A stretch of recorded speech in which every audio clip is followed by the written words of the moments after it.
Truistery Vibes warmly welcomes all our beloved listeners.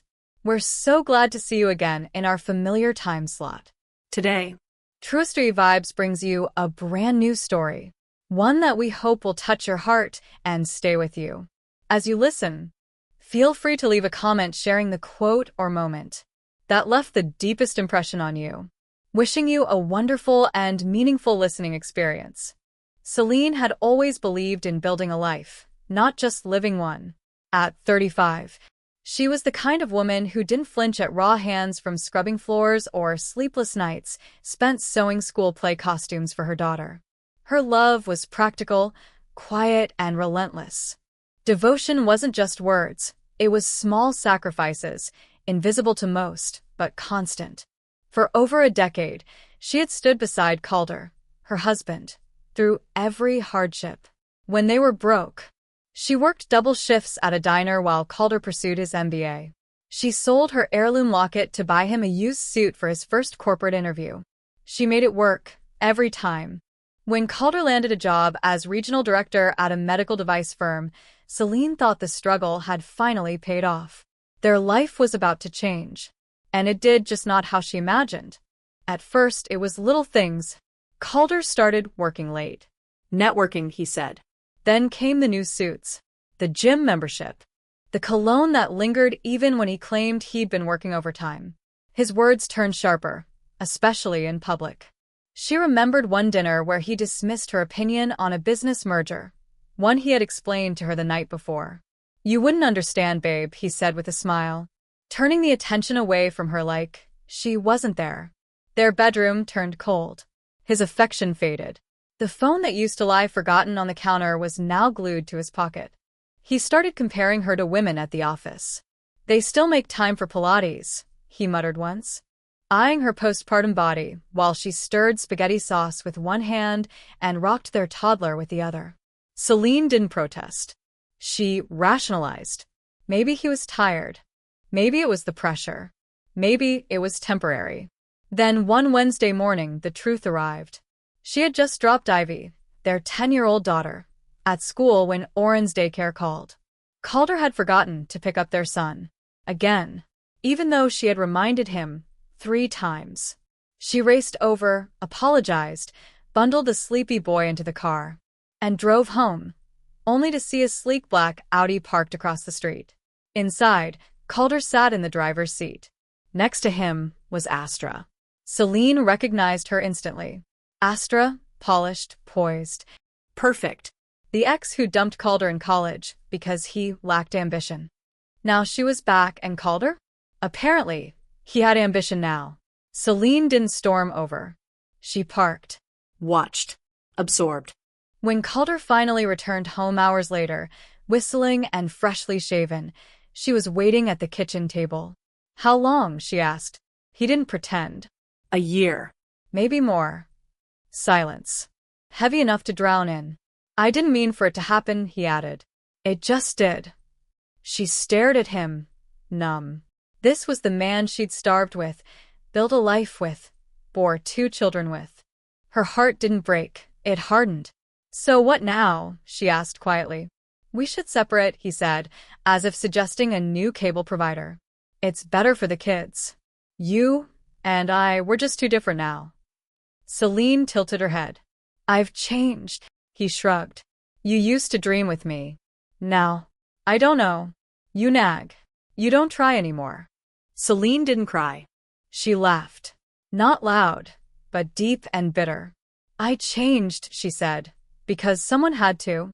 While you were out chasing titles, I was chasing overdue bills, tantrums, and pediatric appointments." Calder didn't flinch. "Look, I'll make sure you're taken care of. I'll help with the kids. You can keep the house." Selene blinked. "You want a clean break. A guilt-free exit. You want to cheat, lie, and still come out looking like a decent man."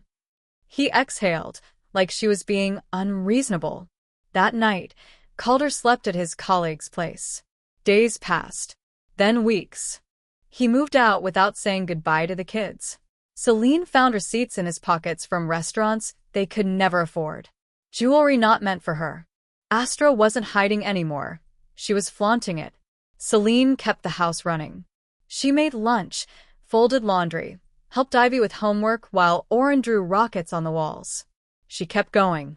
Until one night, Calder came home drunk. He started yelling. Told Ivy her mother was why Daddy was unhappy.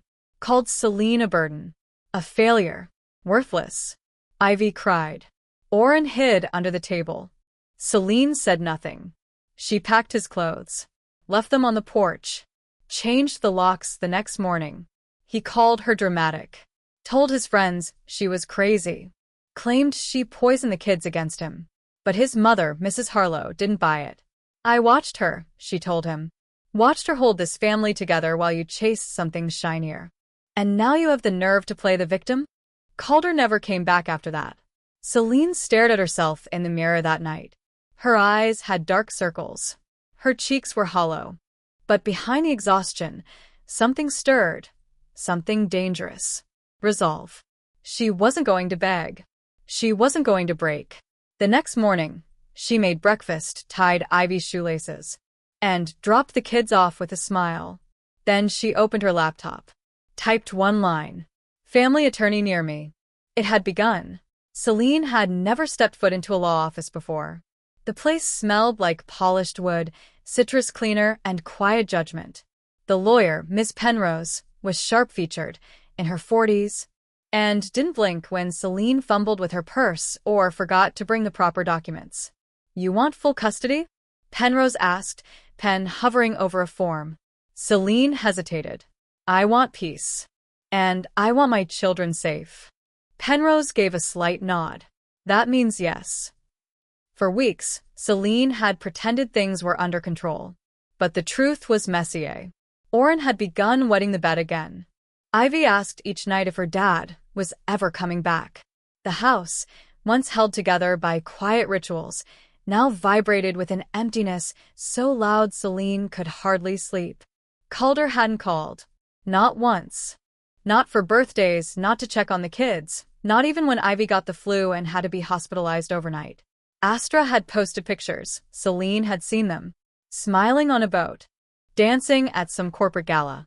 Champagne in hand. Meanwhile, Selene ate standing up over the sink and cried in her car so the kids wouldn't hear. Penrose's voice broke her trance. He's entitled to joint custody unless you can prove neglect, instability, or abuse. Selene straightened. He left a 5-year-old at daycare and didn't pick him up. He yelled at our daughter. Told her I ruined his life. He spends money meant for our bills on gifts for another woman. Penrose clicked her pen and looked up. We'll fight. And so they did. The court battle was hell. Calder showed up looking sharp, fresh haircut, tailored suit, a face practiced in humility. He claimed Selene was emotionally erratic, that she isolated the kids, that she was vengeful. He brought Astra to one hearing. I want the court to see that I'm stable, he told the judge.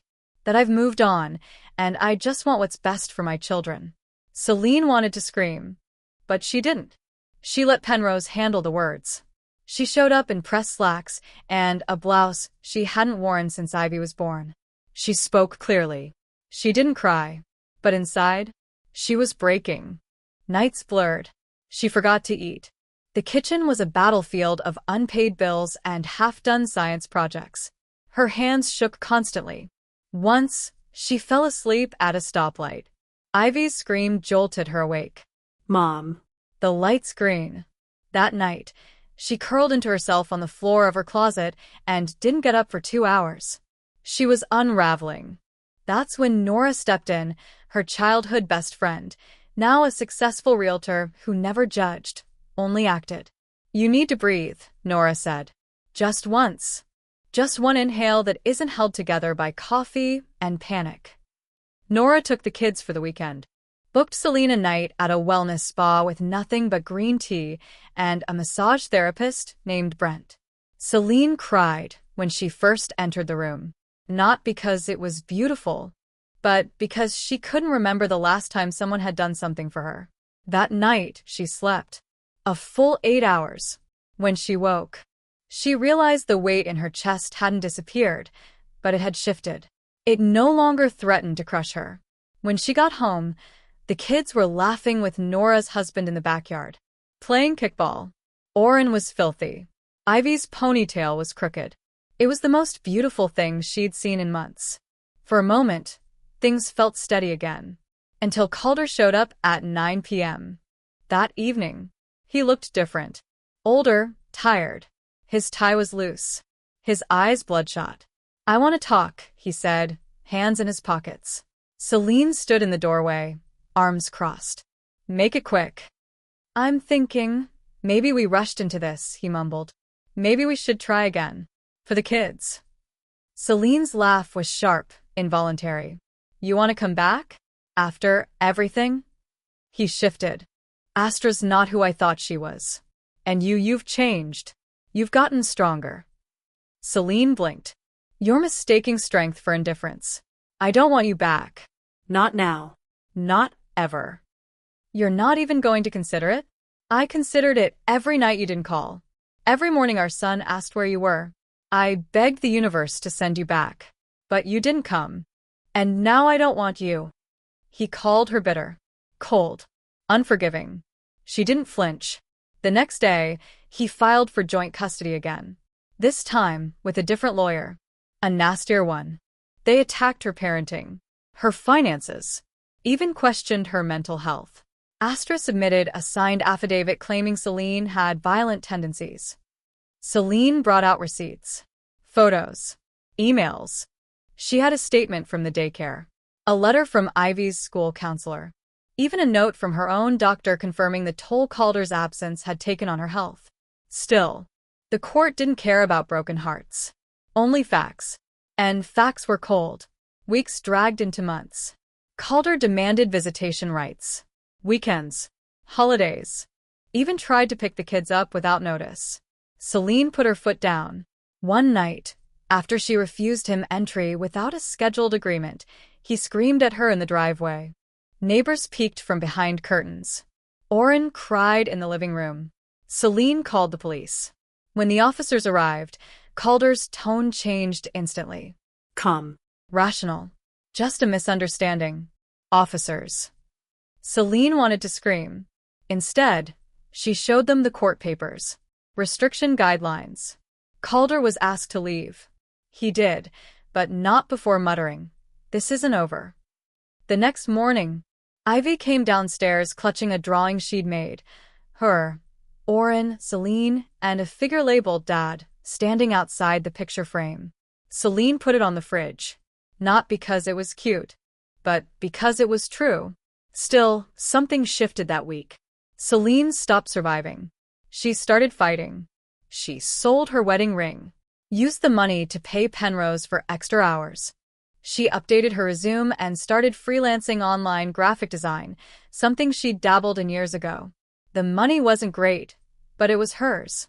She began working out, mornings before the kids woke. 10-minute workouts that left her breathless, but lit something inside her. She changed her diet, got a haircut. Then, she found a support group for single moms. Anonymous, raw, unfiltered. The stories shocked her, but also comforted her. She wasn't alone. And the version of Selene that once existed, the ghost of a woman who only lived for others, started fading. One evening, while picking Ivy up from ballet class, she ran into someone. Literally. He was tall, late 30s, tattooed forearm, coffee in hand. She dropped her phone. He caught it midair. "Sorry," he said with a crooked grin. "You all right?" She nodded. He noticed Ivy, then looked back at her. "Your daughter?" "Yes." "She's lucky. You look like someone who shows up." That night, she dreamt of that smile. His name was Lucien. He owned the local print shop. Widowed. Raised his niece alone. They bumped into each other again a week later. Then again. Eventually, coffee became routine. He never pushed. Never pried. But he saw her, really saw her. One day, he told her, "You've got the kind of quiet strength people mistake for fragility." She laughed. "I used to think being quiet meant being invisible." "Not to the right person," he said. Selene didn't call it love. Not yet. But she started feeling things she thought she'd lost, like the right to be seen, touched, smiled at without expectations. Calder still tried to interfere. Still sent texts late at night, accusing her of corrupting the kids by dating someone new. Selene no longer responded. When the final custody hearing arrived, she stood tall. Penrose spoke like a blade. Selene spoke like a mother. The judge ruled in her favor. Primary custody. Calder would get scheduled visits under supervision until further review. It wasn't perfect, but it was peace. And for the first time in years, Selene walked out of the courthouse and didn't feel like collapsing. She felt like rising. Selene no longer flinched when her phone buzzed. That was new. The court ruling gave her breathing room. Calder had been put in a box, supervised visits, strict guidelines. No more late-night ambushes or driveway showdowns. Her home finally felt like a home again, not a war zone with floral curtains. But Selene's awakening wasn't about Calder. Not anymore. It began the morning Ivy looked up at her over breakfast and said, "Mom, you're glowing." Selene blinked. Glowing. Like happy, Ivy said, sipping her orange juice. You smile now. Like, for real. It was true. Selene had started smiling without noticing. Part of it was Lucien. Their coffee shop conversations had evolved into grocery store runs, Sunday library trips, and impromptu park picnics. He never pressured, never labeled anything, but he was present. When he took Oren to a model rocket demo downtown, Selene stayed behind, convinced the little boy would freak out without her. But Oren came home beaming, holding a photo of Lucien and him standing next to a half-launched rocket. "Did you miss me?" she asked playfully. "Nope," Oren chirped. Selene laughed, genuinely. She wasn't offended.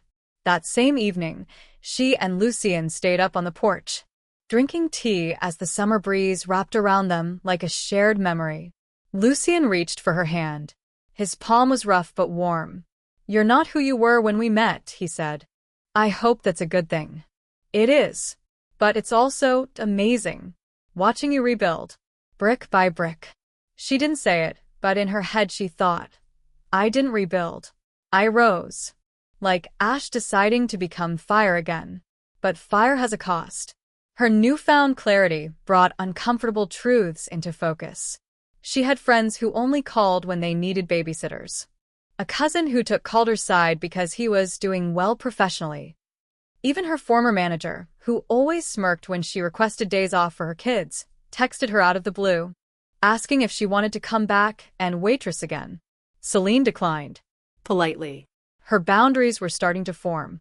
And once they did, her world shrank, but in a good way. Like trimming dead branches so the tree could finally bloom. She restructured her freelance work, picked up clients through word of mouth. Her designs, warm, elegant, clean, began circulating in small business circles.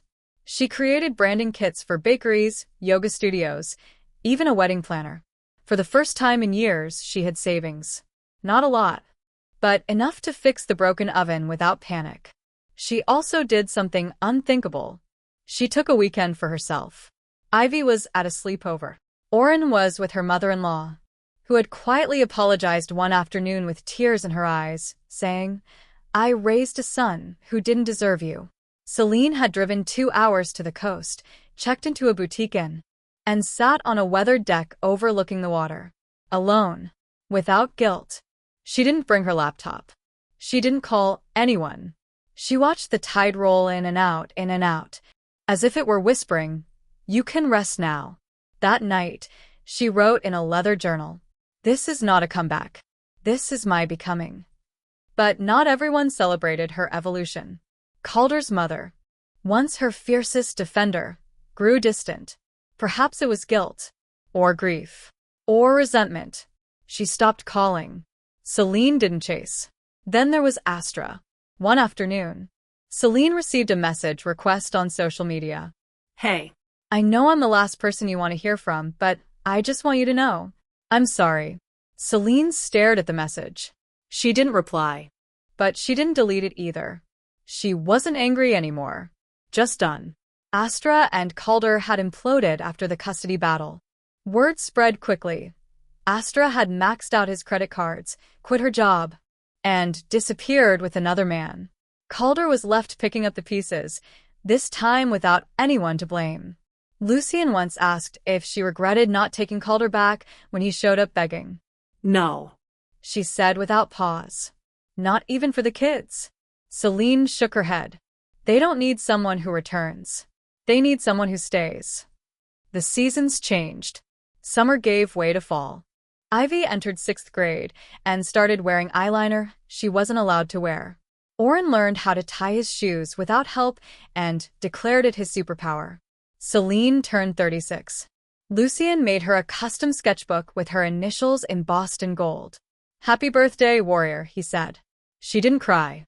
But later that night, when the kids were asleep and the house was still, she opened the book to the first blank page and wrote, "I survived.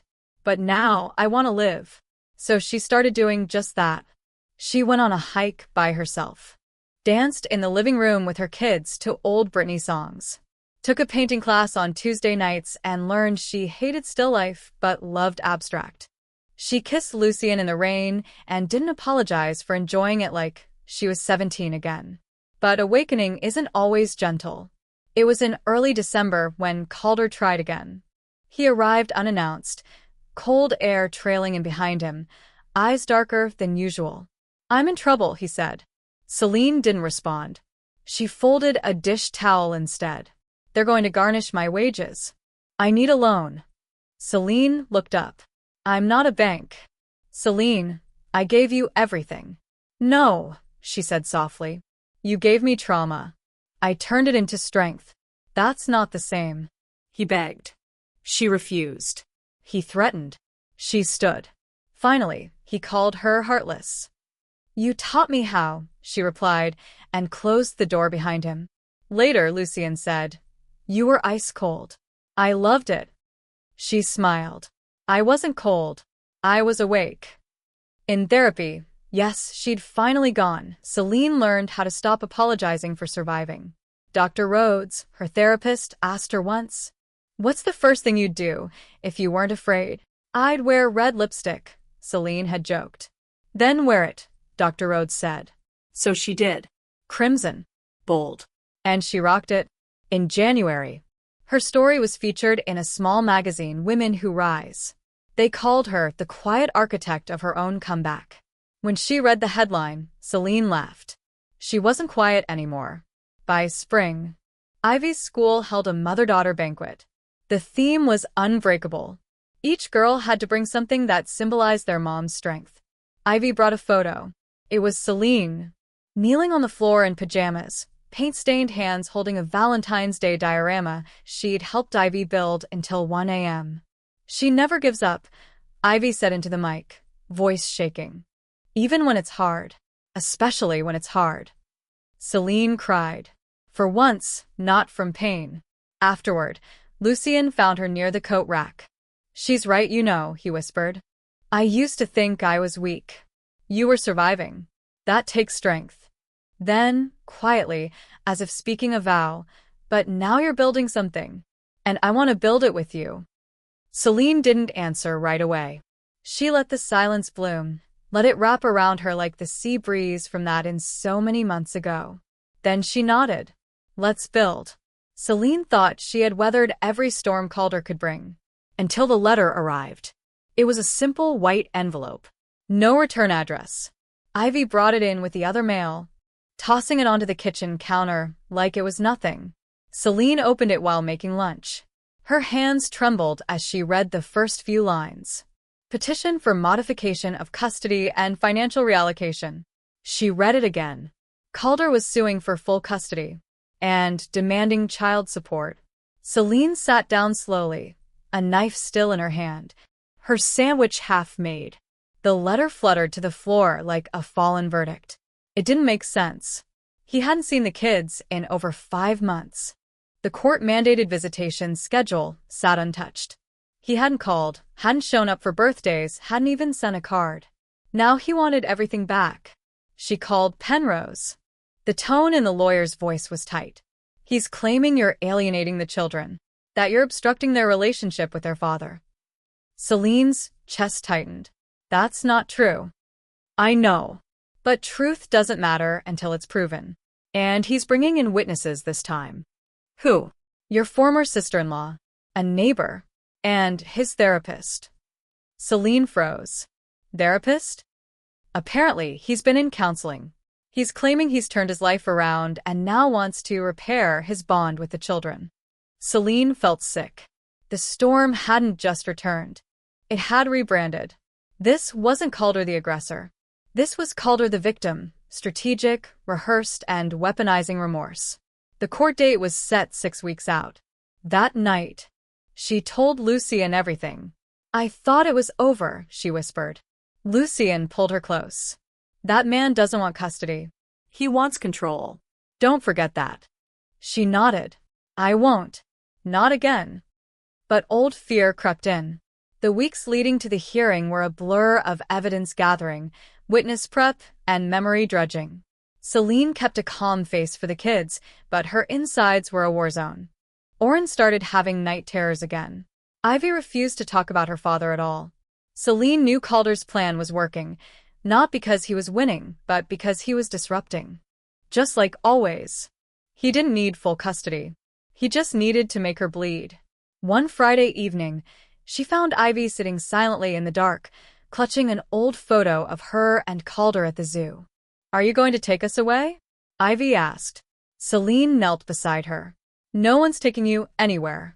But he says you don't let him see us. He says you make us hate him. Selene swallowed her tears. I've never said that, Ivy. You know I never would. Then why does he say it? Because he's a manipulator, Selene thought. But she didn't say that.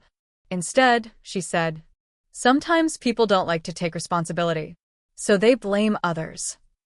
Ivy looked up. Like when I blamed Oren for spilling juice. But it was me? Exactly. I don't want to go with him. You won't. Not unless you choose to. And I'll fight for that. She did. Penrose was tireless. They compiled texts, voicemails, logs of missed visits. Lucian even testified, reluctantly but firmly, about how Calder had never made an effort to contact the kids. The judge this time was new, more by the book, less sympathetic. Selene wore the same deep blue dress she'd worn to Ivy's 5th grade graduation. She wanted to feel grounded, maternal, powerful. Calder showed up in navy, clean-shaven, holding a worn Bible and smiling at the judge like an old friend. It was almost funny. He testified that he'd found God. That Astra had led him astray, but therapy and prayer had healed him. He said Selene had manipulated the narrative, that she used the children as pawns, and that she discouraged any contact. She never returned my calls, he said. Because you never made any. Selene wanted to shout, but she didn't. She let Penrose speak. Then she spoke. With quiet, unwavering composure, Selene recounted the months of silence, the missed holidays, the broken promises. The night Ivy got sick and Calder never even replied to a text. She described how she sat by her daughter's bedside, holding her hand while waiting for test results alone. I never kept the children from him, she said. He kept himself from them. There's a difference. When the judge asked the children to speak in private chambers, Selene held her breath. She waited on the bench, nails digging into her palm. An hour later, the judge returned.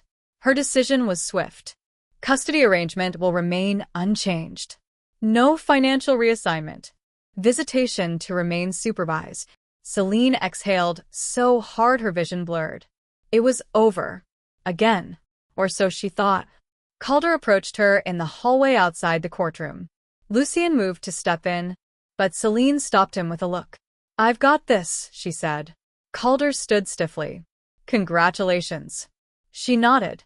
Thank you. He shifted. Just know I'm not done. Selene tilted her head. That's the thing, Calder. I am. He opened his mouth to respond, but she was already walking away, heels clicking on the tile like punctuation marks in a sentence that was finally ending. Outside, the sky was gray, heavy with spring rain. But Selene didn't mind.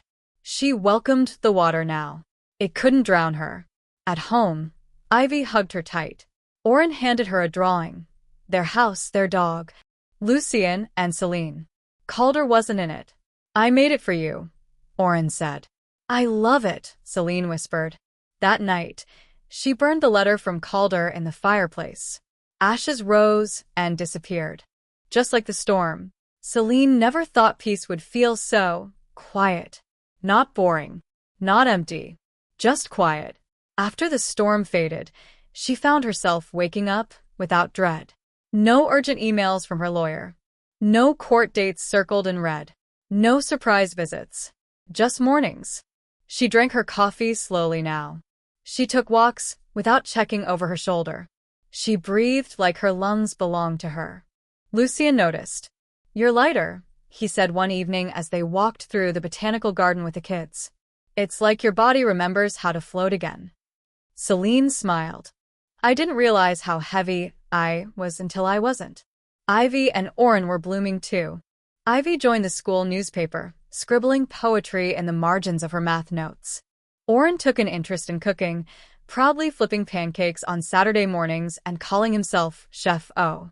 Their laughter filled the house again. So, did music. Selene sang while folding laundry. Ivy played indie playlists. Oren made up silly songs about dogs in space. And Lucien was still there. Solid. Gentle. Present. But Selene hadn't said yes. Not yet. He hadn't asked her to. Not formally. But she saw it in his eyes every time he brushed a strand of hair from her cheek or handed her a cup of tea without asking how she liked it, because he already knew. Still, Selene hesitated. One night, after the kids were asleep, Lucien sat on the porch swing, gazing at the stars. She joined him, pulling a blanket around their legs. He took her hand. Are you happy? He asked quietly. Selene paused. Yes. But I'm still scared. Lucien nodded. Of what? Of loving too fast. Of trusting too deeply. Of losing what I've finally rebuilt. He didn't speak for a moment. Then he said, I'm not asking you to leap, Selene. I'm just asking you to lean. That night, she leaned her head on his shoulder. It wasn't a promise.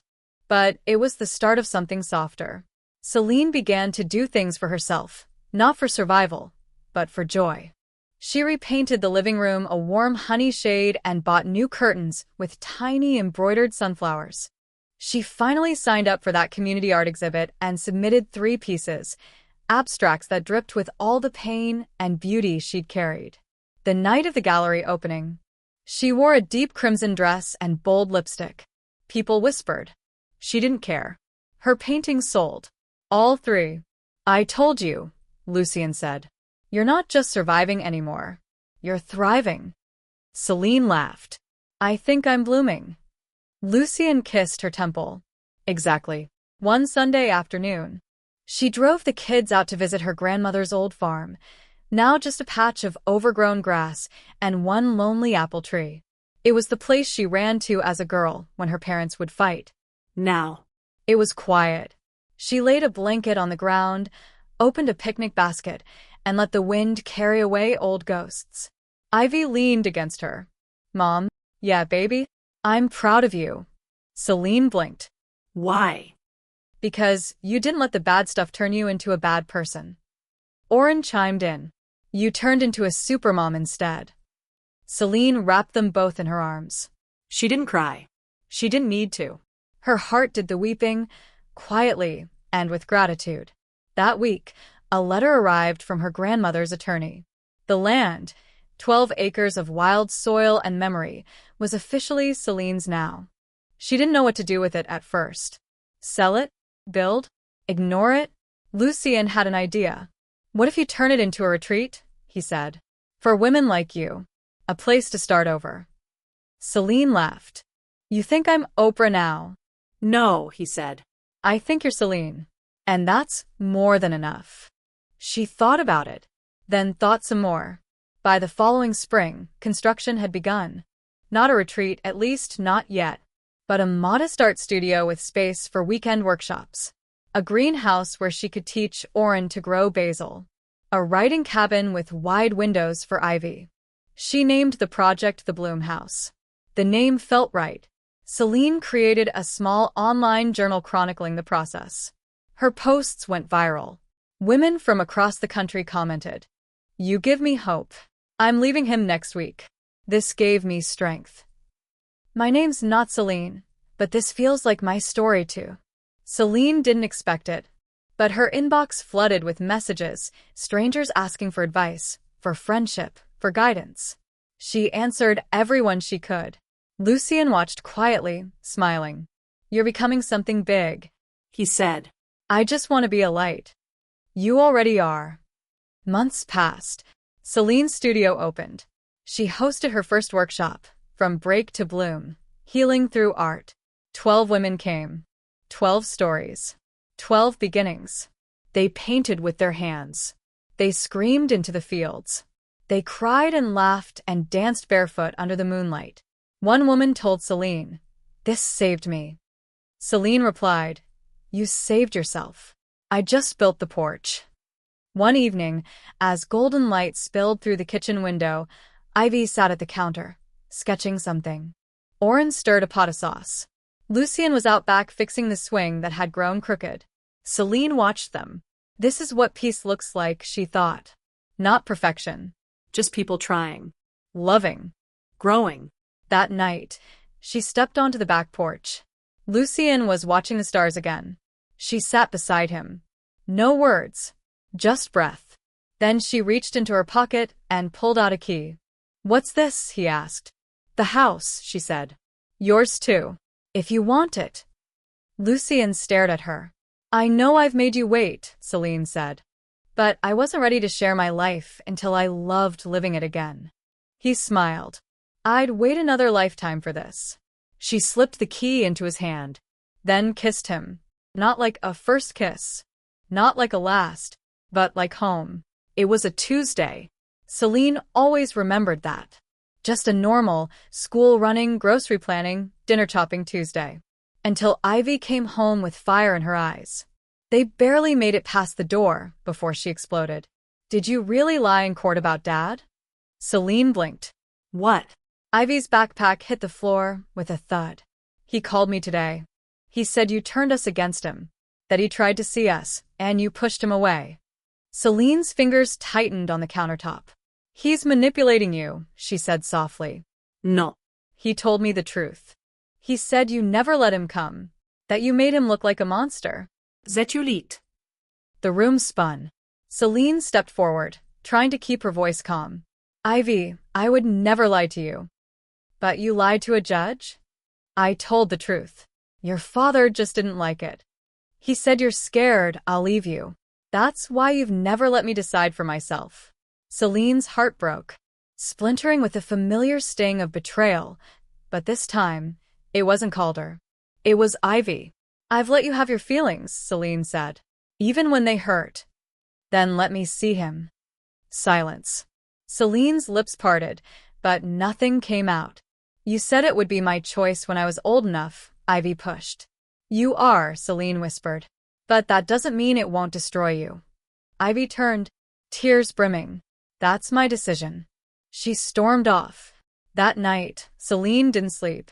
Not because of Ivy's words, but because of the echo in them. They were her words once. At 15. Directed at her mother. Selene had begged to see her absent father, had blamed her mother for pushing him away, for keeping secrets. It wasn't until years later she learned he'd chosen silence. That he'd vanished, not been banished. She now understood the cruel irony of inherited pain. The next morning, Ivy refused to look at her. Lucien noticed the tension but didn't press. He just placed a mug of tea on the table like he always did. Selene stared into it like it might hold answers. She decided not to argue. Instead, she picked up the phone and called Penrose. "I need to know what visitation looks like for a teenager who insists on seeing a toxic parent." There was a long pause. "Are you asking as a mother or as a fighter?" Penrose asked gently. Selene swallowed. "Both." Over the next few days, Ivy barely spoke. She went through the motions: school, homework, dinners, but her walls were back up. Thick. Icy. Selene gave her space. She also prepared. She dug out old court records, screenshots, missed call logs. She printed them, highlighted dates, not to show Ivy, but to remind herself of the truth. Then she cleaned the spare room, because Calder was coming. They arranged a meeting in a supervised facility downtown, neutral, clinical, with glass windows and clipped tones. When Selene told Ivy, the girl looked shocked. "You're letting me?" "You asked. You deserve to see who he really is." "I already know." Selene gave a small, sad smile. "Then prove it to yourself." The day of the visit, Ivy wore black jeans, a forest green hoodie, and a face that revealed nothing. Selene drove her in silence, parked the car, and walked her to the check-in desk. "Want me to wait outside?" she asked. Ivy hesitated, then nodded. "Please." Selene took a seat across the parking lot. She stared at her phone, but her thoughts were back in that glass room. 45 minutes later, Ivy emerged. Her face was pale, her mouth tight. They walked back to the car. Still no words. Once inside, Ivy whispered, "He asked me to move in with him." Selene gripped the steering wheel tighter. "And?" "I said no." Relief surged, but only briefly. Then Ivy added, "But he made me feel like garbage for it. Like I was betraying him." Selene exhaled slowly. "That's what he does." Ivy finally looked at her. "I don't want to see him again. Ever." Selene nodded. "It's your choice. Always." When they got home, Lucien greeted them with spaghetti and laughter. Oren told a joke that made even Ivy smile. That night, Ivy knocked on Selene's door. "Can I sleep here tonight?" Selene pulled back the covers without a word. They lay side by side, the lamp casting soft light. "I'm sorry," Ivy whispered. "For what?" "For believing him. For doubting you." Selene turned to her. "It's okay. I did too once." "You did. When I was your age. I thought I knew everything. I thought my mom was the enemy because she didn't give me the version of my dad I wanted." Ivy curled closer. "It hurt. I know. Truth often does." They stayed like that for a long time. In the morning, things weren't perfect, but they were real. A few weeks later, Selene stood at the Bloomhouse studio during a writing workshop when her phone rang.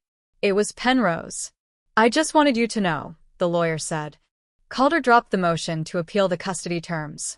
"No explanation." Just vanished again. Selene didn't feel triumph.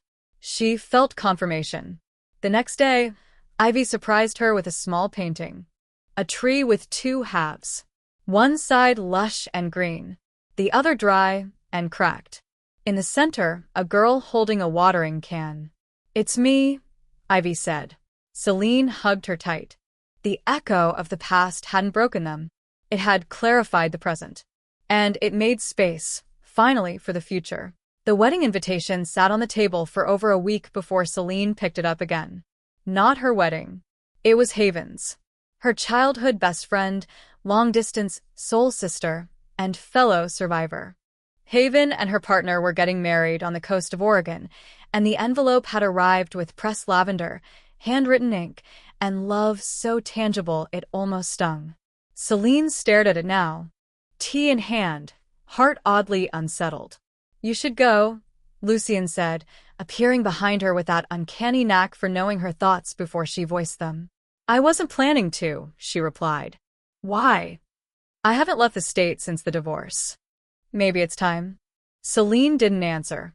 She loved Haven. She wanted to go. But the idea of flying, of packing a suitcase, of being away from the kids, away from Lucien, made her chest tighten. She wasn't afraid of airports. She was afraid of change. Lucien placed a hand over hers. "The world's bigger than the trauma that built you." Selene looked up at him. "You always say the right thing." "No," he said, smiling. "Just the true thing." A week later, she booked the flight. And not just for herself.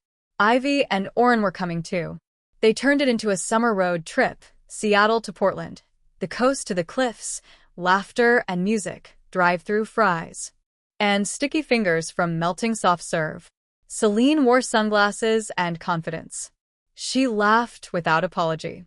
And at Haven's wedding, as vows were exchanged under windblown eucalyptus. She cried, not from pain, but from possibility. It was on that coast, a few days later, that Ivy asked the question Selene didn't see coming. Mom, are you ever going to marry Lucien? Selene nearly choked on her latte. Excuse me? I mean, you love him. He loves you. What's the holdup? Selene laughed, but it sounded too high-pitched. Oren looked up from his sandcastle.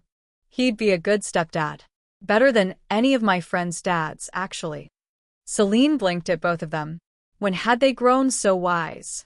So brave? When had she? That night.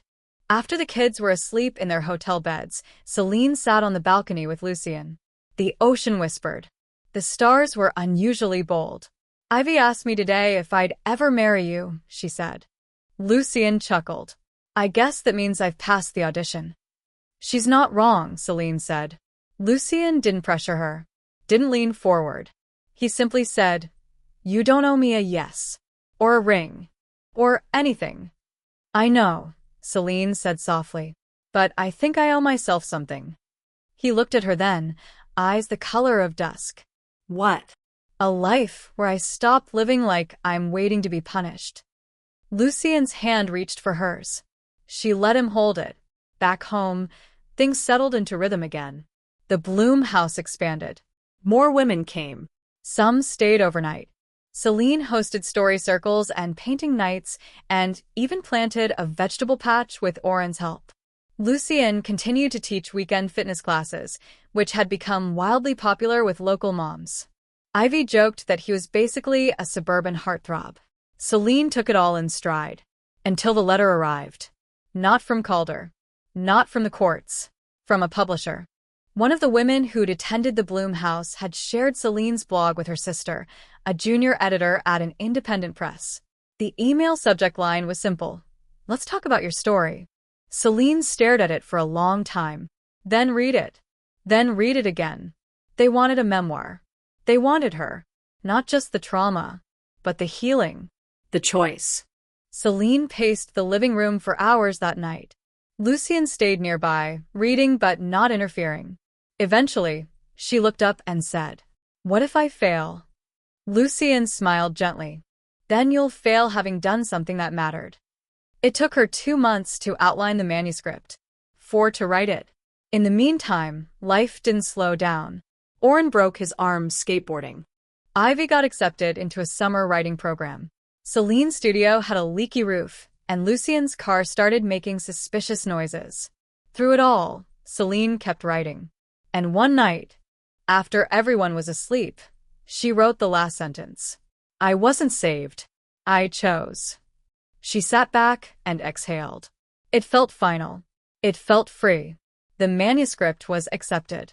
Advance paid. Book to be released the following spring. The press wanted to do a full launch. National tour. TV spots. Interviews. Selene panicked. Then said yes. Because if she could bear her soul in court, she could bear it in hardcover. When the galleys came, Selene cried. Ivy flipped through it like sacred scripture. Oren said, You're gonna be famous, Mom. Selene smiled. I just want to be honest.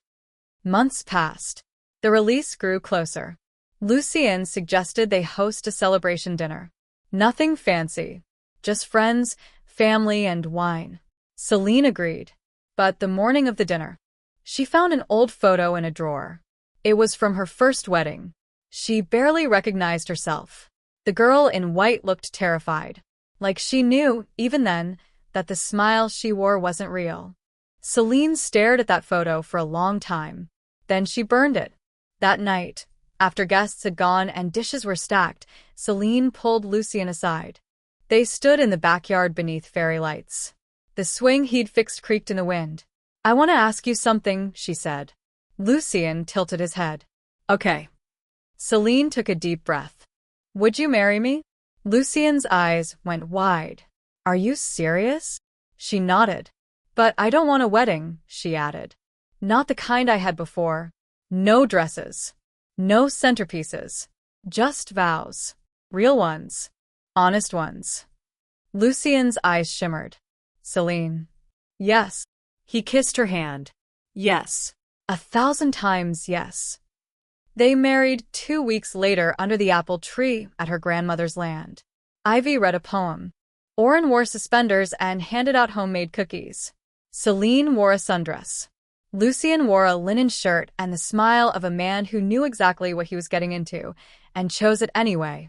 They said their vows in front of 20 people. No rings. Just hands. Just truth. Just choice. Later that night, as Selene sat on the porch of the Bloom house, watching fireflies blink in the dark, Lucien brought her a cup of tea. I keep thinking about that sentence you wrote, he said. Which one? I wasn't saved. He shows. She nodded. It's the truest thing I've ever written. Lucien sat beside her. And you chose me. Selene leaned into him. No, she whispered. He shows me. And then I found you.